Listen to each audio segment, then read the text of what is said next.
Good morning and welcome to the video for Wednesday, January the 6th. This is going to be our video for third grade. We're going to be working on lesson 7.2 today. So we're starting with dividing by tens, which should be easy enough because we can always ask how many times can we count by 10 to get to our other numbers. So we're going to look at a couple strategies we can use. The first is repeated subtraction, which I've had you guys learn in the past, but we maybe don't use quite as often as we will in later school years. So what we would do for that is just like we can add and repeatedly add to get up to a number, and that replicates doing multiplication. We can do the same thing subtracting by a certain number over and over to figure out the answer to a division problem. So in this case, we would go ahead and continue to subtract by 10. And then once we are done and we get back to 0, which the third time that we would subtract would take us from 30 to 20. Then we would go from 20 to 10 and then 10 to 0. And so we would subtract 5 times, so the answer to 50 divided by 10 would be 5. So we should know how to do the next one, which is working with a number line. So I want you guys to go ahead and try that on your own. And again, we're starting from here. We're doing skips of 10 backward on the number line. To go ahead and do that. They do give you the answer, so we just want to make sure that we have the picture look correct. So this would be our first skip. Here would be our second skip, then third, then fourth, and it's almost a straight line, and then fifth. So I would put a 1 above each of these, or what we could do is we could say that this one would be 2, and then this one would be 3, 4, and 5. Just like we were kind of counting up here, we could do the same thing going backward that way. All right, let's go to the top of our next page. So another way that we can do that is using a multiplication table. So guess what? Everything that we're doing today, you can get the answers by looking at either this column here or this row here. If we are dividing by tens. So let's say that we are starting with 50 divided by 10. They want us to go ahead and find 10 in the top row, which would be here. And then we are going to go down until we get to the number 50. And then we're going to go over and we're going to see that our answer for 50 divided by 10 would be 5. So we've done something very similar to this with multiplication. We can do the same thing to find the answers to division problems. So in this case, our missing number would be 5.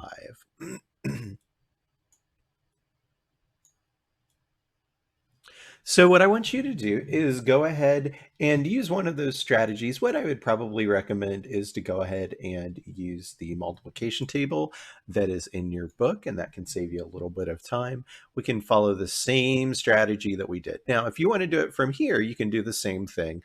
We could start with this 10 and we could say, let's say we're going up to 40. We could go here and then we would go up instead and the answer would be 4. You can do it either way and it will still work. All right, so we are looking for number 1, we're going to go ahead and finish the number of times that we would subtract 10 to get our answer. And then for 2 through 7, we can go ahead and use whichever strategy that you're more comfortable with. And go ahead and pause the video. When you're ready, go ahead and hit play again. All right, so assuming that you did that, let's go ahead and look at our answers. So we get a hint. How many times do we subtract 10? We would do that once, twice, 3 times. That would get us back to 0, which means we would not have a remainder. When we do this next year, we may have a remainder. So just keep that in mind for future reference. So this one's going to be 3 times. We can count 4 times by 10 to get to 40. And so that means we can do 40 divided by 10 equals 4. So one of the things I think I skipped over on this was the multiplication part. So just like I can do 40 divided by 10, and that's going to give us 4, we can also do 4 times 10 to get to 40. So that's the related math fact for that. Number three, we're going to do our set of related math facts. So we can count by 10 6 times to get to 60. 60 divided by 10 would give us 6. For this one, we just want the answer for the division problem. We can count by tens twice to get to 20. So that would give us an answer of 2. For both of these that we're working with long division, as far as the way the problem looks, still works the exact same way. Our digit would go above the 5 here or above the 7 here. So when we're doing this later on and we need a little bit more space, we want to make sure that we're writing just above that first digit there. Or actually, I'm sorry. We would actually write it above the second digit here because we're going out to 50, not to 5. Sorry. So the first one, we're going to be working with 5. That's a really bad looking 5. Sorry about that. This one is going to give us 7. And our last one on this page, 90 divided by 10. We can count by tens 9 times to get to 90. And that would give us our answer. All right, so let's look at a few more of these. We're going to spend some time with this since you guys could definitely go for more practice with that. So what I want to do is I want to go ahead and do number 8, 10, and 12, and then we'll go ahead and look at our next section. So go ahead and pause if you need to. Let's go ahead and do problem number 8, number 10, and number 12, and then we'll go on and take a look at this section here. So pause the video if you need to, and assuming that you've done that, let's go ahead and look at our answers. So we have related math facts for this one. So let's start with this one. I can count by tens 7 times to get to 70. And that means my answer for my division problem is going to be 7 as well. Number 10, 50 divided by 10, that's going to be 5. And number 12, our first digit's going to go above the 0 here. And so we can count by tens 4 times to get to 40. And later on, we'll talk about the next step. We would, if we were doing a long division problem, we would actually multiply here and figure out how much is left over. In this case, we would hit exactly 40, so we're not going to have a remainder. So let's look at these 4. So we're going to have 2 different problems. And so we want to figure out whether the left-hand side is going to be larger, smaller, or equal to the right-hand side. So we're going to use our, this is going to be for less than, greater than, and equal to. So whichever side is larger, again, that's the side that the open end of that symbol is going to open toward. And if we're equal, then we're just using equals. So I want you to go ahead and take a look at those. These might take a couple minutes because we're doing different types of problems. Like for instance, on number 15, we're going to figure out if the answer to 17 minus 6 is larger, smaller, or equal to the answer for 18 divided by 2. So I want you guys to get some good practice with this. And so pause the video.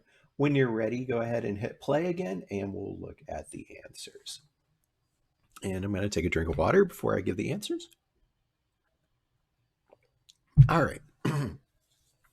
So I'm going to give the individual answers under each section as we go, just to make sure everybody understands what the numbers should be, just in case you make a mistake along the way. So 10 divided by 1, any number divided by 1 is going to be the starting number, just like if we multiply by 1, we're going to stay at the same number. So this side would be worth 10. If I do 4 times 10, that's going to give me the answer 40. So this time the right-hand side is larger, so we're going to use less than, and so that open end is going to open to the right. Number 15, 17 minus 6 would give us 11. 18 divided by 2 would give us 9. So on Monday, we would have been working with dividing by 2. So hopefully you used a strategy that we talked about during that lesson to help you find the answer. I still think the easiest way is to just count by 2s. So we could do 2, 4, 6, 8, 10, 12, 14, 16, 18, and that's going to give us 9 times that we would count by 2. So our left-hand side is larger, so we're going to use the greater than symbol for that. For number 16, 4 times 4 is equal to 16. And 8 plus 8 is also equal to 16. So this time, both of our sides are going to be equal to each other. Number 17, we are doing 23 plus 14. So I can do 4 plus 3 in the ones place to get 7, 1 plus 2 in the tens place to get 3. And so I have 37 on the left-hand side. The right-hand side, 5 times 8 is going to give us 40. So we are going to have less than be the symbol that we're looking for there. Number 18, I can count 7 times by 10 to get to 70. And then for this one, 23 minus 16 is also going to give us 7. So what I would recommend to do for that one is to actually start at 16. You could also write it out, and we could do 23 on top minus 16. And that might be a good thing to do. But we have to remember, if we do that, that because the top number here is smaller than the bottom number, we need to regroup. So we would take away from here, send that over as 10 ones, and do 13 minus 6. That would give us 7. One thing that I normally would do is I would start at 16 and count up from there. So if we were using our fingers to help us with that, we would start at 16 and then go 17, 18, 19, 20, 21, 22, 23. And so we counted by ones 7 times. So there's a few of you that I occasionally ask to still do that, just to make sure that we get to the right answer relatively quickly. So that's another strategy that you could use if you didn't write out the problem. All right, number 19, any number times 0 is 0. And any number plus 0 is the starting number. So we are going to on the left, 9 on the right. So we're going to use less than. Let's see. Let's do number 21. So I'm going to read the problem. There's 2 steps that we need to do. So I will let you try to figure out which of those 2 steps we need to do first. Obviously, one of those 2 steps is going to be division, because we're working with division and dividing by tens. So I'll let you figure out what the other step is that we need to do. So Elijah wrote his name in 15 school shirts. Cora wrote her name in 15 school shirts. Together, they labeled 10 shirts each day. They want to figure out how many days Elijah and Cora labeled shirts. So go ahead and think about that for a moment. And when you're ready, go ahead and hit play again, assuming that you're pausing the video. So our first step, we can add the number of shirts together, because it says that they're working together to label 10 shirts each day. So we could maybe even say that each individual does 5 shirts a day, and then together they do 10. So if we do that, the way they have it written, we can do 15 plus 15. That is going to give us a very sloppy looking 30. Sorry, this is difficult to write with. Actually, this part ended up worse than the answer. And then we are going to divide by 10, because 10 is the number of shirts they can label together in one day. And so we can count by tens 3 times to get to 30. So our answer would be 3. All right. Let's see. Let's use number 23. It's been a little while since we've had to work with picture graphs. So in this case, we have each whole yellow sticker, it looks like, is worth 10 stickers. And then half of that would be worth half of that number. So keep that in mind as we look at our question. Number 23, Lyle wants to add penguins to the picture graph.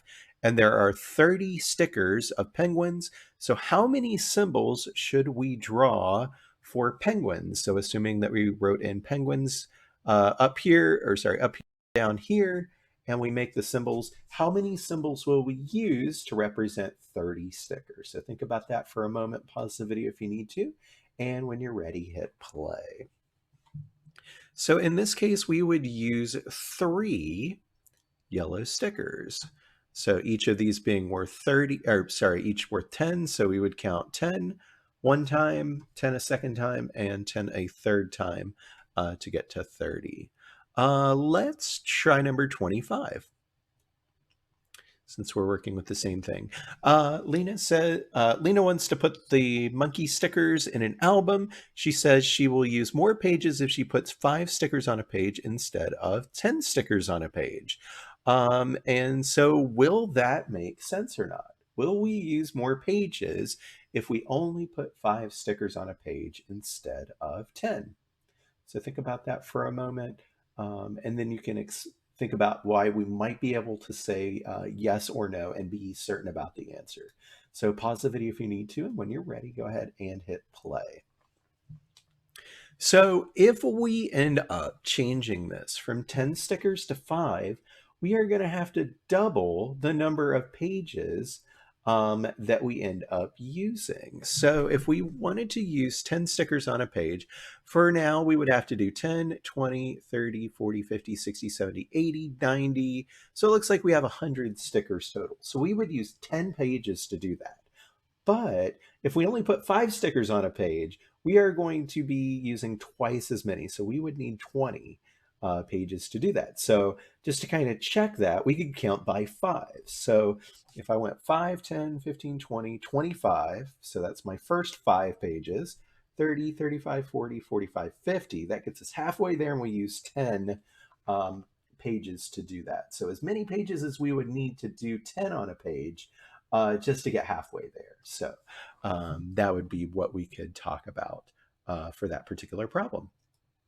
So let's look at the homework. I am assigning you guys the evens on the front. So number 2, we need to do both sides. And some of these we may already have the answer written from an earlier problem. Again, you can use one of your other strategies, including using the number line to help you find the answers. So we're going to do number 2, number 4, number 6, number 8, number 10, and number 12. And it looks like one of those has the same numbers as one of the other problems. And then on the back, we are going to do 1 through 6. So we want to go ahead and read the problem to figure out what our dividend or large number that begins our division problem should be. And then we're dividing, of course, by 10, and we are looking for the answer, which is the number of times we can count by 10 to get to the other number. So that will take care of number 1 and number 2. Number 3, we're doing something similar. So how many times can we count by 7 to get to 14? That is going to give us our missing number.